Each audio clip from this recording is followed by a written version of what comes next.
जमा पूंजी के नए एपिसोड में आप सबका स्वागत है और आज हम बात करेंगे लोन लेते समय। हाउसिंग लोन लेना सभी का सपना होता है, घर बनाना सभी का सपना होता है और हमारे पास जो लोन प्रपोजल्स आते हैं ना वो बड़े लुभावने अंदाज में हमको पेश करते हैं कि सर आपको ये लोन मिलेगा, ये मिलेगा, वो मिलेगा, इंटरेस्ट रेट देखो आपका क्या है, कुछ भी, सब तरीके की बातें होती हैं। लेकिन कुछ बातें जो आपको उनसे करनी चाहिए, क्योंकि वो तो एक लंबा सा एग्रीमेंट पकड़ा देते हैं और बोलते हैं इसमें साइन कर दो, बारीक बारीक अक्षरों में क्या मालूम क्या क्या लिखा रहता है, हम वो सब इतना कुछ पढ़ते भी नहीं है। हालांकि वो स्टैंडर्ड फॉर्मेट होता है लिखे। आपको लोन लेते समय उनसे क्या नेगोशिएट करना है, ये बात आप ध्यान रखें। सबसे पहले तो आपकी सिबिल रेटिंग अगर बहुत अच्छी है तो पहला नेगोशिएशन आपको करना चाहिए इंटरेस्ट रेट पे। अगर आपकी क्रेडिट रेटिंग बहुत बढ़िया है तो सबसे पहले तो आप 0.10% या 0.2% के करीब करीब तो आप उनसे नेगोशिएट कर ही लो on the basis of your credit rating CIBIL score. उनसे कहो कि आप अपने सीनियर से बात करें कि मैं तो इतने परसेंट पे नहीं ले पाऊंगा, जो आप बोल रहे हो 7.48, मुझे तो 7.25 से ज्यादा देना ही नहीं है, मुझे तो 7.20 से ज्यादा देना ही नहीं है। आप अपने सीनियर से बात करो कि मेरी सिबिल रेटिंग इतनी बढ़िया चल रही है, 800 के ऊपर चल रही है और आप मेरे से ऐसी बातें कर रहे हो। पहला निगोशिएशन तो आप वहां कर लो। दूसरा निगोशिएशन छिपे हुए खर्चों में किया जा सकता है।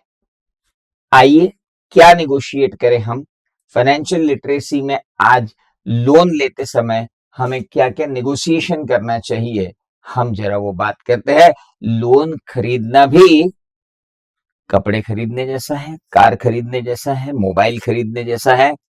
वहां जब हम भावताव कर सकते हैं तो हम यहां भी भावताव कर सकते हैं। आइए, होम लोन के छिपे हुए खर्चे क्या होते हैं जरा उन पर बात की जाए। सबसे पहला खर्चा जो हमें बताया जाता है वो है सर प्रोसेसिंग फीस लगेगी। वित्तीय संस्थान, बैंक आपको प्रोसेसिंग फीस लेते हैं आपके प्रपोजल का मूल्यांकन करने के लिए और उनकी एडमिनिस्ट्रेटिव प्रोसेस को पूरा करने के लिए। लोन के आवेदन की टोटल राशि के 0.25% से 1% के बीच में ये प्रोसेसिंग फीस हो सकती है।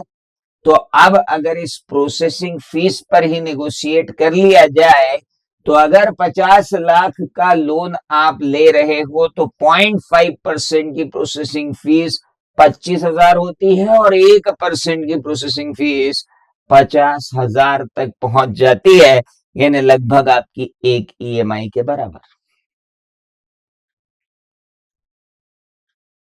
अगर आपने 25,000 रुपए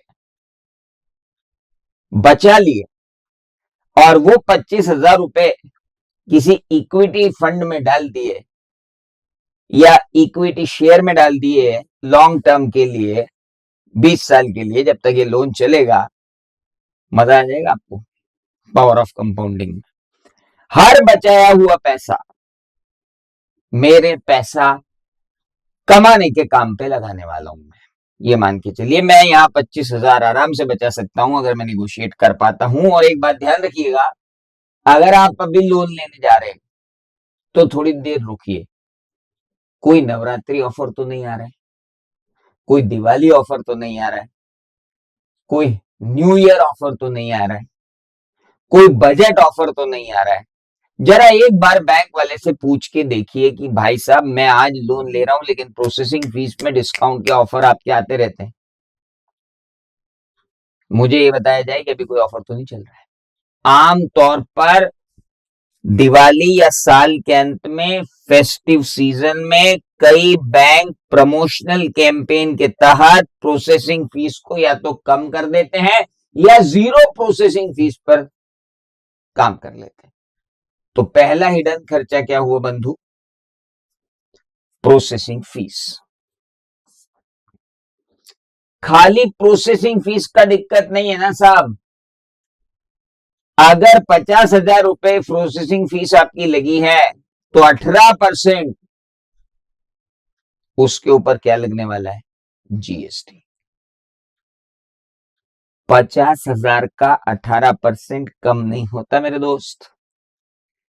18% का जीएसटी उस पर लगेगा ही। अगर 25,000 की प्रोसेसिंग फीस है तो 18% 29,500 हो जाएगा। अगर 50,000 की फीस है तो 9,000 लग जाएगा। लोन तो अभी लिया नहीं, उससे पहले ही ये पैसे लग जाते हैं। और भगवान न करे अगर आपका लोन प्रपोजल रिजेक्ट हो गया, प्रॉपर्टी डिस्प्यूटेड है, आपकी इनकम कंसिस्टेंट नहीं है, आपकी कंप्यूटेशन ऑफ इनकम कमजोर है, उस पर्टिकुलर स्कीम को अभी अप्रूव ही नहीं किया गया है, भैया पहले एक बात ध्यान रखना, ये लोन प्रपोजल डालने के पहले सारी खातिरी कर लेना। क्योंकि अगर एक बार आपने लोन प्रपोजल डाल दिया और ये प्रोसेसिंग फीस ले तो फिर ये रिफंड मिलने वाली नहीं है। ये तो लग गई। ये प्रोसेसिंग फीस उन्होंने अपने ही कर्मचारियों द्वारा आपके लोन के मूल्यांकन के लिए रखी थी। ये फीस आपको वापस मिलने वाली नहीं है, ध्यान रखिएगा। प्रोसेसिंग फीस वापस नहीं मिलेगी किसी भी तरीके से। इसके बाद चालू होती हैं बहुत सारी फीसेस, इन सब पर आपको नेगोशिएशन करना है। भैया प्रॉपर्टी के वेरिफिकेशन की कोई कॉस्ट आप जो ले रहे हो क्या, पहले बताओ क्या है। टाइटल वेरिफिकेशन की कोई कॉस्ट ले रहे हो क्या, वो बताओ क्या है। 3,000 से 10,000 तक आप मुझसे सर्च डॉक्यूमेंट के पैसे ले लोगे। टेक्निकल वैल्यूएशन करवाने के 2,000 से 5,000 तक ले लोगे। साइट इंस्पेक्शन और प्रॉपर्टी वेरिफिकेशन के लिए तो मैं कुछ देने वाला नहीं हूं आपको, लेकिन ये दो भी आप मुझे बताओ कि ये क्या है और इनमें क्या हो सकता है। ये सारे खर्चे लोन लेने से पहले ही शुरू हो गए हैं बॉस। तो डॉक्यूमेंट एंड एडमिनिस्ट्रेशन चार्जेस में प्रशासनिक खर्च होता है, इसमें केवाईसी डॉक्यूमेंटेशन होता है, एडमिनिस्ट्रेटिव प्रोसेस होती है, स्टैम्प ड्यूटी होती है, डॉक्यूमेंटेशन चार्जेस होते हैं। भाई अगर आप मॉर्गेज कर रहे हो तो मॉर्गेज डीड बनेगी, मॉर्गेज डीड बनेगी तो उसके डॉक्यूमेंटेशन चार्जेस भी लगेंगे। मॉर्गेज डीड में स्टैम्प ड्यूटी लगती है, कितनी स्टैम्प ड्यूटी लगती है आपकी स्टेट में, अगर 5% स्टैम्प ड्यूटी लगती है तो आपकी वैल्यू का 5% तो मॉर्गेज डीड तैयार करने में लग जाएगा। आपकी स्टेट में 2% ड्यूटी लगती है तो 2%, ये तो प्रदेश के हिसाब से लगता है कि स्टैम्प ड्यूटी क्या है, आप वो भी खर्चे पूछिए उससे कि भैया जब एग्रीमेंट करेंगे और मॉर्गेज करेंगे और मॉर्गेज डीड रजिस्टर्ड होगी तो रजिस्टर्ड मॉर्गेज में भी तो खर्चे होंगे। फिर वो वकील की फीस, इसकी फीस, उसकी फीस। अच्छा वो करते क्या है, वो लोन में से काट के दे देंगे आपको, ये भी कट गया, ये भी कट गया, ये भी कट गया, हाथ में आ रहा लोन कम। क्यों भैया ये सब चार्जेस, नो सर, पहले बात करेंगे। तो ये सारी चीजें जो होती हैं दैट इज देयर। अब एक बात ध्यान रखिए, बहुत इंपॉर्टेंट बात मेरे को आपको बतानी है। हम सबका जनरल परसेप्शन ये है कि आरबीआई ने 2014 में बोल दिया है प्री पेमेंट करने पर फोरक्लोजर चार्जेस नहीं लगेंगे, नहीं लगेंगे, नहीं लगेंगे। आप फोरक्लोज करवा के तो देखिए। पहले तो आपको बैंक में एक एप्लीकेशन देनी पड़ेगी, मैं अपने लोन को नियत समय से पहले भुगतान करना चाहता हूं। फिर वो बोलेंगे सर 15 दिन में प्रोसेस होके आएगा। 15 दिन में वो प्रोसेस होके आएगा, उसके बाद वो बोलेंगे कि सर आप पे प्री पेमेंट चार्जेस लगेंगे। आपने कहा भाई साहब प्री पेमेंट चार्जेस तो बिल्कुल नहीं लगना चाहिए, आरबीआई ने मना कर दिया है। फिर वो आपको बोलेंगे सर आपकी समझ थोड़ी सी कम है, आपका जो लोन है वो फिक्स्ड रेट पर है, मतलब आपने फ्लोटिंग रेट पर नहीं लिया। फ्लोटिंग रेट मतलब आरबीआई ने कम ज्यादा किया, अपन पिछले एपिसोड्स में देख चुके हैं, आरबीआई ने कम ज्यादा किया तो फ्लोटिंग रेट में आपका भी इंटरेस्ट कम ज्यादा हो सकता है। लेकिन आपने अपने आप को सेव करने के लिए क्या बोला था कि साहब मैं तो फिक्स्ड रेट पे लूंगा। अब आप फिक्स्ड रेट पे लोन लेके बैठे हो और आप कह रहे हो कि मेरे फोरक्लोजर चार्जेस मत लो। ऐसा कहीं नहीं, वो तो फोरक्लोजर चार्जेस लेंगे, 2% ले लेंगे वो आपके total amount. He can charge 2% of foreclosure charges, outstanding principal amount का 2 से 3% वो आपसे क्या ले लेंगे, फोरक्लोजर चार्जेस। ये भी हिडन कॉस्ट होती है, इस पर बार्गेन करना जरूरी है, इसके ऊपर बात करना जरूरी है कि फोरक्लोजर चार्जेस कितने लोग हैं।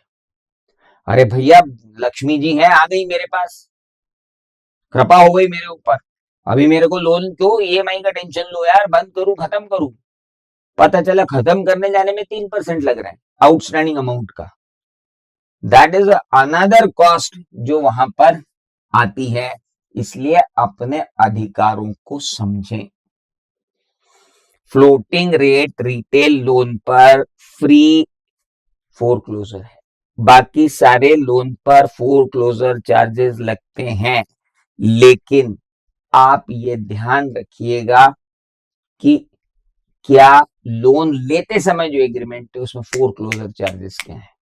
अभी तक मैंने क्या क्या बताया, processing fees, documentation charges, legal search and survey की fees, title verification fees, foreclosure charges, ये सब लागतों का ध्यान रखना जरूरी है। 50 लाख के लोन में अगर हमने 50,000 रुपए से 1 लाख रुपए तक के बीच में ये नेगोशिएट कर लिए तो हमारी पहली ही जीत हो जाएगी सर। मैं तो कह रहा हूं जितना बचा है उससे एक ईएमआई पहले ही भर दो। एक ईएमआई की कीमत तुम क्या जानो रमेश बाबू, वो वाला एपिसोड देखो तो बेटर है कि इन प्रोसेसिंग फीस में नेगोशिएट इतना कर लो कि पहली इंस्टॉलमेंट तो फ्री कर लो। और पहली ही इंस्टॉलमेंट अगर शुरू में दे दी तो उसका क्या इफेक्ट होता है वो तो आप मेरे वीडियो में देख ही सकते हो। बाकी की बातें करेंगे कल।